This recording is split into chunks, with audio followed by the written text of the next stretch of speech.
Gjergj, si ka ndodhur ngjarja, çfarë është mundur të zbulohet nga ajo që mund të jetë parë që nga kamerat e sigurisë, por edhe dëshmitë e personave prezent në këtë atentat? Në fakt, personat që kanë qenë prezent, ende asnjëri nuk është shoqëruar për të marrë në pyetje, ndërkohë që duket se i plagosur i 30 vjeçari Sokoldaci është personi i vetëm që duket sikur nuk ka lidhje me këtë ngjarje, por ka mbetur i plagosur. Sipas asaj që bëhet me dije dhe dëshmitë e marra në ngjarje, kanë qenë 2 automjete që kanë ardhur nga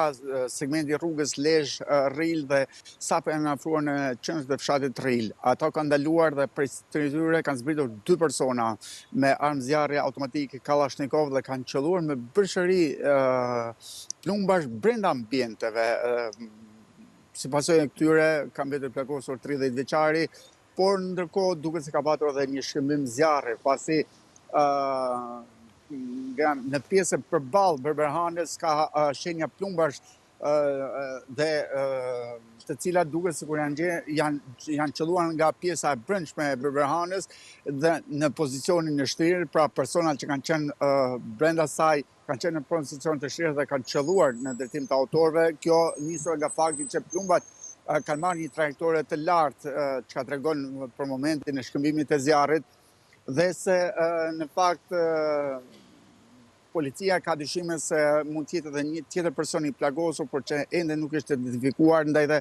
ditën e sotme janë rikthyer sërish ekspertët e policisë për të analizuar të gjitha. Nuk ka, brenda ambienteve saj nuk ka, por po shihen kamerat e tjera që janë përreth zonës për të identifikuar se cilët kanë qenë shkëmbyesit e zjarrit. Kjo nga fakti se po kush kanë qenë personat e tjerë veç të plagosurit, pra veç plagosurit të identifikuar që është Sokoldaci, personat e tjerë të identifikuar, kush kanë qenë dhe çfarë profesion ata? Në fakt, policia ende nuk ka bërë asnjë identifikim të këtyre personave, të paktën nuk i ka publikuar personat që ndodheshin brenda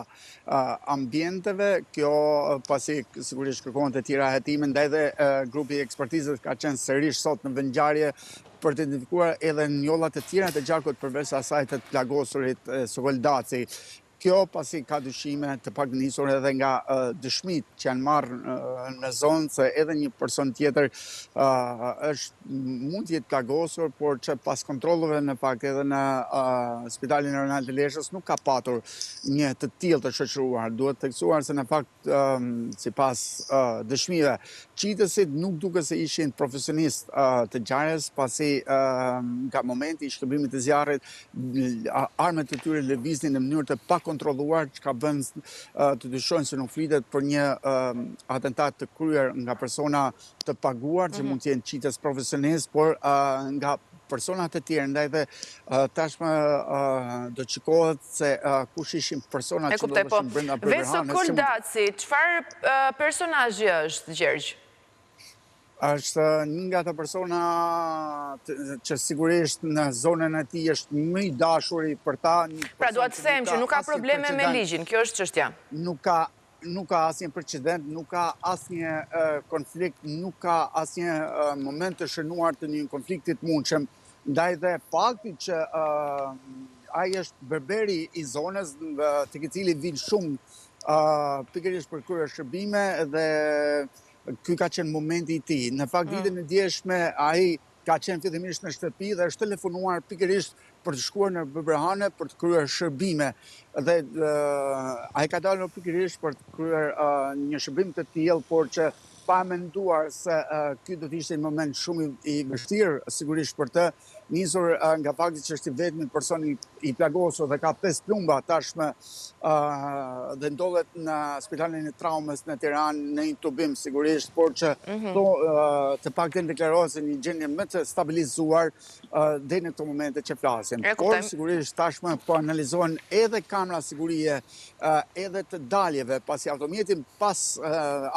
pasi kanë qelluar në drejtim të Berberhanës, kanë lëvizur më pas në drejtim të rrugës së Shënkollit, më pas janë larguar, por nuk është gjetur ndonjë mjet i djegur apo i braktisur, ndaj dhe po shikohen të gjitha kamerat për të parë lëvizjet mundshme të automjeteve që u përfshin më mbrëm në këtë atentat, apo dhe të personave që ishin brenda tij, pasi më njerë pas atentatit ata janë larguar të gjithë nga zona, ndaj edhe po shikojnë verifikimin për të marrë edhe ata në pyetje nëse kanë djeni apo informacion se kush mund të kenë qenë, apo nëse kanë parë diçka, sepse në gjuhësit në fakt kanë qenë të veshur me kamuflazhe, me kapuç në kokë, pra ka qenë të mirë organizuar në mënyrë që të mos identifikohen në momentin që do të qëllonin në drejtim të Bërbërhanës. Mirë, ishim me kolegun Gjergj Figuri në këtë raportim të drejtë për drejtë sa i përket atentatit të ndodhur